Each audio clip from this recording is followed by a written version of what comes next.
శ్రీ సాయినాథ్ మహారాజ్ ఈ భజన ఎక్కడంటే చెన్నైలో ఒక భక్తురాలు భజన జరిపించుకున్నారు.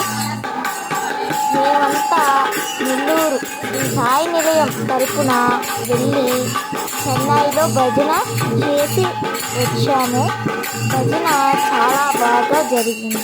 సాయినాథ్ మహారాజ్ జై.